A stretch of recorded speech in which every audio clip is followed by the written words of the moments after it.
Demian Maia versus Belal Muhammad takes place this weekend on the main card of UFC 263, Adesanya versus Vettori 2, and I can't wait for this welterweight bout, a true changing of the guard situation in the welterweight division. You've got the up-and-coming Belal Muhammad, 32 years of age, just hitting his prime. Can he make it past the hump in the welterweight division, which is Demian Maia, who does stop a lot of contenders getting by him? He's the older man here, the veteran looking to defend his spot, and honestly, if Demian Maia wins this one, I'm not too sure if he's going to retire. There seems to be a lot of illusion that maybe Demian Maia is going to retire after he beats Belal Muhammad, or if he loses to Belal Muhammad. Maybe if he loses to Belal Muhammad, he should retire. But other than that, Demian Maia, if he beats Belal Muhammad, there's an argument for him to be ranked ahead of like guys like Michael Chiesa. Like, he could sneak his way into number 6 or 7, start looking for a top name in the top 3 for another title shot. Who knows? I do feel like it's coming to the end of Demian Maia's career, however.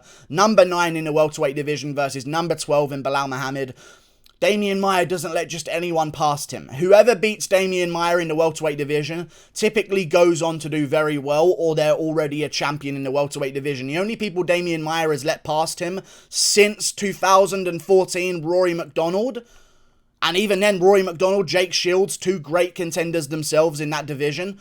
Split decision to Jake Shields as well, by the way. But since then, in the most recent era of the welterweight division, Demian Maia has only let by Tyron Woodley, Colby Covington, and Usman when he took the fight on like a week's notice against Usman. And also Gilbert Burns, who then went on to go for a fight against Usman for the title, and actually looked like he hurt Usman pretty badly in the first round. No joke. Okay, Demian Maia does not just let anyone by in the welterweight division. He beat the guy like Ben Askren. He beats the guys like Anthony Rocco Martin and Lyman Good. I actually picked Anthony Rocco Martin to beat him. He lost by majority decision. Started looking good in that third round, but Demian Maia, man, he knows how to win fights, even if it's just by controlling in the first 2 rounds. But we're going to go into why Belal Muhammad is going to win. I feel like Demian Maia is aging at this point in his career, 43 years of age. This is the longest layoff we've seen him have in, as far as I can remember, in all honesty. Demian Maia has usually been quite active, always fought like a couple of times a year at least, or something like that, and even if he did fight once a year, he'd come back the year after and fight 3 times. He's usually been pretty active for an older fighter, and now he's taken a very long time off, coming in against Belal Muhammad. Could it be a retirement fight? Who knows? I think it's a terrible matchup for Demian Maia, and here's why. Belal Muhammad, one thing that I always do rate about Belal Muhammad is his takedown defense. Belal Muhammad's takedown defense is just amazing, in all honesty. Like, there's not really much else to say about it. Belal Muhammad goes out there and people just can't seem to get him down. And Demian Maia, again, is an aging fighter. He's not going to have the strength that a younger contender is going to have when they're going for certain takedowns. Now, don't get me wrong, I reckon Demian Maia has better technical takedowns than some of the people that Belal Muhammad's been taking on, but no one gets him down. Takashi Sato got him down for about 10 seconds. Belal Muhammad pops straight back up like it's nothing. Like, even if you do happen to get him down, he'll pop right back up. No one's taking him down other than Takashi Sato. Millida couldn't do it. Lyman Good couldn't do it. Diego Lima couldn't do it. Chance Rencounter couldn't do it, and he's a decent wrestler. Tim Means couldn't. Jordan Mean got him down at one point, but again, straight away, Belal Muhammad gets right back up to his feet. Randy Brown didn't take him down. He has got phenomenal takedown defense, and people are trying. People are trying to get this guy to the ground. He's got 85% takedown defense, which is an amazing stat. I feel like that's going to help him here against Demian Maia. Just having that evidence to help me suggest that you can avoid a certain situation, because there's been other guys that have gone to take on Demian Maia, and I'm like, well, I've seen that guy submitted before, or I've seen that guy controlled on the ground before by another opponent, so Demian Maia is probably going to do it as well. But this time, Belal Muhammad doesn't get held down by anyone and doesn't get taken down by anyone.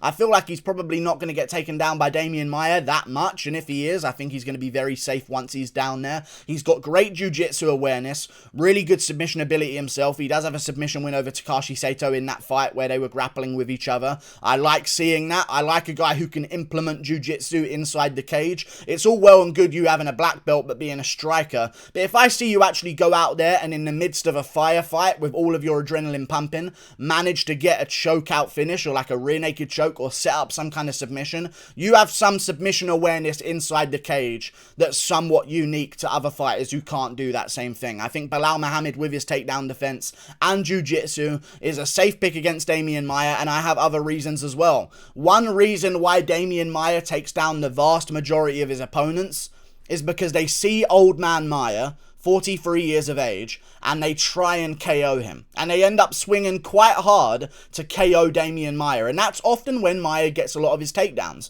Someone will throw a big shot, Maia will scoot round underneath it. That's what happened to Usman. Usman that got hit with a big shot by Demian Maia, didn't like it, tried to swing back, Maia shot underneath him, got him to the ground, got him against the cage and had his back. Obviously the referee separated him for some bizarre reason, but whatever. Demian Maia used that technique against Usman. He waits for people to throw, he dips under the shot. It's quite typical for Demian Maia, which is why I like Belal Muhammad in this fight. He is a volume-based striker. He does not overthrow shots and wing massive haymakers on guys that are against the cage. He stays behind his jab, he picks at the legs, he goes to the body as well, and he doesn't overthrow shots. He's a very volume-based guy, and I think that's going to be a very good thing when you're going up against a guy who's looking to set up reactionary takedowns.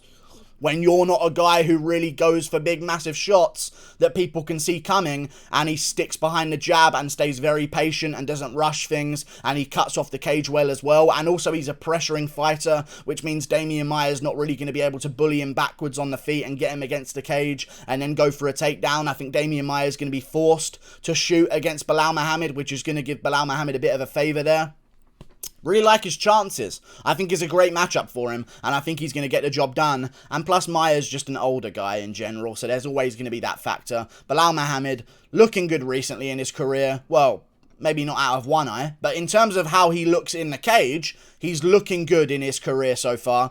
And I think he's going to do well against Demian Maia. I'm going to call a 29-28 unanimous decision win for Belal Muhammad. I don't see him getting a finish here against Demian Maia, but what I can see happening is Demian Maia going out there, taking down Belal Muhammad in the first round and maybe having a little bit of success, taking the back or taking a position or just getting some kind of positional control on Belal Muhammad in the first round of this fight. I think Belal Muhammad is going to stay calm, composed, work his way out of it.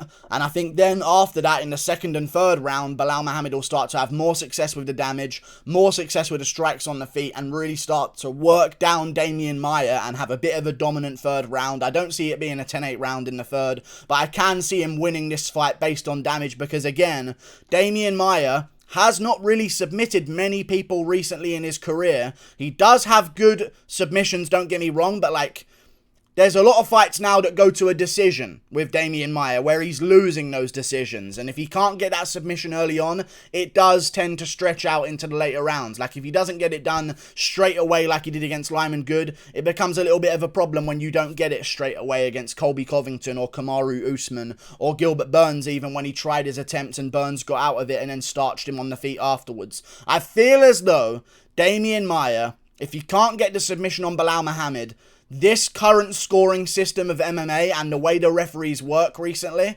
it does not favour Demian Maia whatsoever. He is a guy who likes to sit on someone's back for about 4 minutes of a round and just wait until the submission presents itself. In today's day and age, you've got to be doing damage. I could even see Belal Muhammad like sneaking some total strikes on Demian Maia while he's like got wrist control on Maia or something like that while Maia's going for a takedown. I just think the damage of Belal Muhammad and just in general in the sport, it kind of goes against the wet blanket fighters, and it makes it very hard for them to score a decision. We just saw this with Makwan Amirkhani versus Kamwela Kirk. Makwan was getting positional control on the ground and using great grappling skill to do so, just was not damaging Kamwela Kirk in any way whatsoever, and that's what the judges are looking for. So I think even if Maia does get Belal to the ground, I can see Belal looking to land some total strikes, winning those neutral engagements. Then as the rounds go on, I think Belal Muhammad will put the pace on Demian Maia, start landing some good shots on the feet,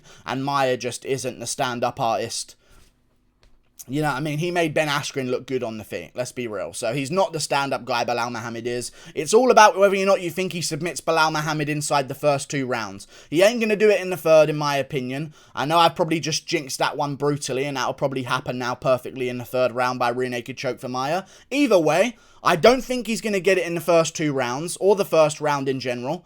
And I don't see it happening after that in any way. So I see Belal Muhammad out-damaging him, outlanding him on the feet, and just working him in the later rounds of this fight as it goes on, and just making him work in the jiu-jitsu positions as well. Belal Muhammad, Masvidal showed this in the first Demian Maia fight that he had, the only Demian Maia fight that he had, sorry. Split decision, all Masvidal did was stay calm. What Lyman Good did was panic against the cage, give up position, and immediately get choken out in the first round. What Ben Askren did was started to shoot takedowns on Demian Maia in stupid moments in the fight and kept on getting submitted and barely escaped a couple of submission positions over and over and over again until eventually he got caught up in one because he just kept engaging with Demian Maia on the ground. When you don't want to engage with Demian Maia, you have a choice kind of not to, often in fights nowadays. And I think that's what's going to happen here against Belal Muhammad. I think he'll stay calm in the jiu-jitsu positions, and I think he'll win. Now, if he does win, which I believe he will, by decision, he's going to call out Leon Edwards, the winner of Edwards versus Diaz.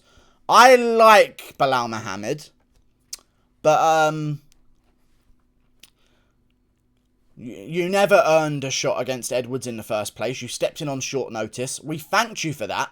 But I feel like Belal Muhammad needs a bit of a reality check. You haven't beaten anyone that astoundingly amazing in your streak so far. Diego Lima's barely a top 25 guy. Like, there's some real monsters outside the rankings in the welterweight division. And Belal Muhammad somehow managed to avoid all of them while jumping over that group of people. Curtis Millender, Takashi Sato, Lyman Good, Diego Lima. Those guys are all 30 to 40 range fighters. And Belal Muhammad's got a lot of them recently and beaten them. I think if he does win against Demian Maia, we aren't going to see him get jumped up the rankings anytime soon. I could definitely see them making a fight between him and the winner of like a Magny versus Chimaev, something like that. They could do Chimaev versus Belal if that ends up happening that way round. That would be a great fight to make. Or maybe even the winner of a Jeff Neal versus Muslim Salikov. Some other fight like this down the line. A Belal Muhammad versus the winner of Kevin Lee versus Santiago Ponzinibbio. I'm sure Kevin Lee and Belal Muhammad would talk a whole bunch of shit in a main event of a fight night. That would be pretty good in my opinion, promotion-wise. I feel as though, oh my god, Chimaev's not ranked. I just realised. I'm just looking at the rankings now. Chimaev ain't ranked. That's right, bitch. You never deserve to be anyway. Either way, those are the fights I'm looking at for Belal Muhammad. Maybe even just a Li Jingliang matchup. If Li Jingliang still doesn't have opponent and if Belal Muhammad wants to stay active in the welterweight division. It's a bit of a logjam right now at the top. So other than that, maybe he could call out a loser of a bout. Not really many people want to see calling. People don't really want to be seen calling out the loser of bouts because it doesn't really look as good as calling out the winner. But either way, if I'm Belal Muhammad, I'm maybe making my claim at the winner of this, the winner of that, below me in the division to try and get another win. I'm also going to sprinkle a little bit of a promo on maybe like the loser of Burns Wonderboy. Something like that. Just try and get one of those fights that not a lot of people call out. Just so you're the one guy that's maybe showed some interest in it. Because otherwise, whenever they're looking for an opponent and you haven't really raised your hand or anything, they're just going to completely ignore you. I feel like if you just call out the loser of Burns Thompson and they have footage of you calling out the loser of Burns Thompson, you're probably going to be in the main event of a fight night with the loser of Burns Thompson next. You know what I mean? Like and subscribe. Thank you for watching. I'm going with Belal Muhammad, 29-28, winning the last 2 rounds, losing the first one to positional control, but maybe even winning it to total strikes. Like and subscribe. Thank you for watching. Click that button up there. Toodle pip. I'm going with my boy Belal sorry, what's his fucking name again? Quality humor from the Guru. I'm going to kill myself.